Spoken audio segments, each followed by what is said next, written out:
Joshua 9. When all the kings who were beyond the Jordan, in the hill country, and in the lowland, and on all the shore of the great sea in front of Lebanon, the Hittite, the Amorite, the Canaanite, the Perizzite, the Hivite, and the Jebusite, heard of it, they gathered themselves together to fight with Joshua and with Israel, with one accord. But when the inhabitants of Gibeon heard what Joshua had done to Jericho and to Ai, they also resorted to a ruse, and went and made as if they had been ambassadors, and took old sacks on their donkeys, and old torn up and bound up wineskins, and old and patched sandals on their feet, and wore old garments. All the bread of their food supply was dry and moldy. They went to Joshua at the camp at Gilgal, and said to him and to the men of Israel, "We have come from a far country. Now therefore make a covenant with us." The men of Israel said to the Hivites, "What if you live among us? How could we make a covenant with you?" They said to Joshua, "We are your servants." Joshua said to them, "Who are you? Where do you come from?" They said to him, "Your servants have come from a very far country, because of the name of Yahweh your God. For we have heard of his fame, all that he did in Egypt, and all that he did to the two kings of the Amorites who were beyond the Jordan, to Sihon king of Heshbon, and to Og king of Bashan, who was at Ashtaroth. Our elders and all the inhabitants of our country spoke to us, saying, 'Take supplies in your hand for the journey, and go to meet them. Tell them, we are your servants. Now make a covenant with us. This our bread we took hot for our supplies out of our houses on the day we went out to go to you. But now, behold, it is dry, and has become moldy. These wineskins which we filled were new, and behold, they are torn. These our garments and our sandals have become old because of the very long journey.'" The men sampled their provisions, and didn't ask counsel from Yahweh's mouth. Joshua made peace with them, and made a covenant with them to let them live. The princes of the congregation swore to them. At the end of 3 days, after they had made a covenant with them, they heard that they were their neighbors, and that they lived among them. The children of Israel traveled and came to their cities on the 3rd day. Now their cities were Gibeon, Shephirah, Beeroth, and Kiriath-Jearim. The children of Israel didn't strike them, because the princes of the congregation had sworn to them by Yahweh, the God of Israel. All the congregation murmured against the princes. But all the princes said to all the congregation, "We have sworn to them by Yahweh, the God of Israel. Now therefore we may not touch them. We will do this to them and let them live, lest wrath be on us, because of the oath which we swore to them." The princes said to them, "Let them live." So they became woodcutters and drawers of water for all the congregation, as the princes had spoken to them. Joshua called for them, and he spoke to them, saying, "Why have you deceived us, saying we are very far from you, when you live among us? Now therefore you are cursed, and some of you will never fail to be slaves, both woodcutters and drawers of water for the house of my God." They answered Joshua and said, "Because your servants were certainly told how Yahweh your God commanded his servant Moses to give you all the land, and to destroy all the inhabitants of the land from before you. Therefore we were very afraid for our lives because of you, and have done this thing. Now behold, we are in your hand. Do to us as it seems good and right to you to do." He did so to them, and delivered them out of the hand of the children of Israel, so that they didn't kill them. That day Joshua made them woodcutters and drawers of water for the congregation and for Yahweh's altar to this day, in the place which he should choose. Joshua 10. Now when Adonizedek, king of Jerusalem, heard how Joshua had taken Ai, and had utterly destroyed it, as he had done to Jericho and to her king, so he had done to Ai and her king, and how the inhabitants of Gibeon had made peace with Israel, and were among them, they were very afraid. Because Gibeon was a great city, as one of the royal cities, and because it was greater than Ai, and all its men were mighty. Therefore Adonizedek, king of Jerusalem, sent to Hoham, king of Hebron, Piram, king of Jarmuth, Zaphiah, king of Lachish, and Deber, king of Eglon, saying, "Come up to me and help me. Let's strike Gibeon, for they have made peace with Joshua and with the children of Israel." Therefore the 5 kings of the Amorites, the king of Jerusalem, the king of Hebron, the king of Jarmuth, the king of Lachish, and the king of Eglon, gathered themselves together and went up, they and all their armies, and encamped against Gibeon and made war against it. The men of Gibeon sent to Joshua at the camp at Gilgal, saying, "Don't abandon your servants. Come up to us quickly and save us. Help us, for all the kings of the Amorites that dwell in the hill country have gathered together against us." So Joshua went up from Gilgal, he and the whole army with him, including all the mighty men of valor. Yahweh said to Joshua, "Don't fear them, for I have delivered them into your hands. Not a man of them will stand before you." Joshua therefore came to them suddenly. He marched from Gilgal all night. Yahweh confused them before Israel. He killed them with a great slaughter at Gibeon, and chased them by the way of the ascent of Beth Horon, and struck them to Azekah and to Makkedah. As they fled from before Israel, while they were at the descent of Beth Horon, Yahweh hurled down great stones from the sky on them to Azekah, and they died. There were more who died from the hailstones than those whom the children of Israel killed with the sword. Then Joshua spoke to Yahweh in the day when Yahweh delivered up the Amorites before the children of Israel. He said in the sight of Israel, "Sun, stand still on Gibeon. You moon, stop in the valley of Aijalon." The sun stood still, and the moon stayed, until the nation had avenged themselves of their enemies. Isn't this written in the book of Jasher? The sun stayed in the middle of the sky and didn't hurry to go down about a whole day. There was no day like that before it or after it, that Yahweh listened to the voice of a man, for Yahweh fought for Israel. Joshua returned, and all Israel with him, to the camp to Gilgal. These 5 kings fled, and hid themselves in the cave at Makkedah. Joshua was told, saying, "The 5 kings have been found, hidden in the cave at Makkedah." Joshua said, "Roll large stones to cover the cave's entrance, and set men by it to guard them. But don't stay there. Pursue your enemies and attack them from the rear.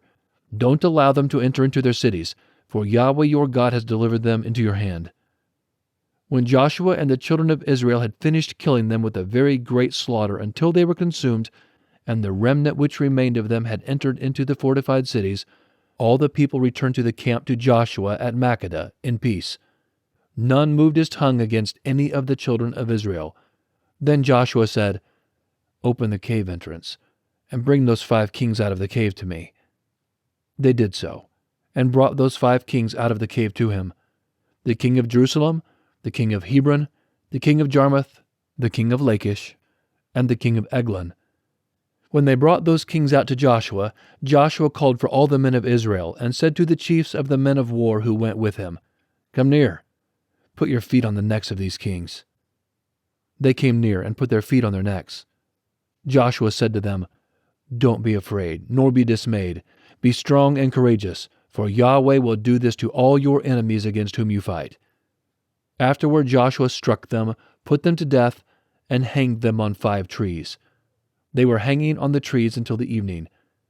At the time of the going down of the sun, Joshua commanded, and they took them down off the trees, and threw them into the cave in which they had hidden themselves, and laid great stones on the mouth of the cave, which remain to this very day. Joshua took Makkedah on that day, and struck it with the edge of the sword, with its king. He utterly destroyed it and all the souls who were in it. He left no one remaining. He did to the king of Makkedah as he had done to the king of Jericho. Joshua passed from Makkedah, and all Israel with him, to Libnah, and fought against Libnah. Yahweh delivered it also, with its king, into the hand of Israel. He struck it with the edge of the sword, and all the souls who were in it. He left no one remaining in it. He did to its king as he had done to the king of Jericho. Joshua passed from Libnah, and all Israel with him, to Lachish, and encamped against it, and fought against it. Yahweh delivered Lachish into the hand of Israel. He took it on the 2nd day, and struck it with the edge of the sword, with all the souls who were in it, according to all that he had done to Libnah. Then Horam, king of Gezer, came up to him to help Lachish, and Joshua struck him and his people, until he had left him no one remaining. Joshua passed from Lachish, and all Israel with him, to Eglon, and they encamped against it and fought against it. They took it on that day, and struck it with the edge of the sword. He utterly destroyed all the souls who were in it that day, according to all that he had done to Lachish. Joshua went up from Eglon, and all Israel with him, to Hebron, and they fought against it. They took it and struck it with the edge of the sword, with its king and all its cities, and all the souls who were in it. He left no one remaining, according to all that he had done to Eglon, but he utterly destroyed it and all the souls who were in it. Joshua returned, and all Israel with him, to Debir, and fought against it. He took it, with its king and all its cities. They struck them with the edge of the sword, and utterly destroyed all the souls who were in it. He left no one remaining.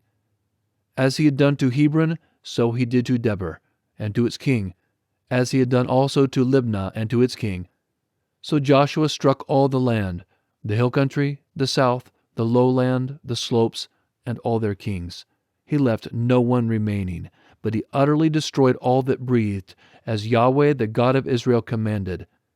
Joshua struck them from Kadesh Barnea even to Gaza, and all the country of Goshen even to Gibeon.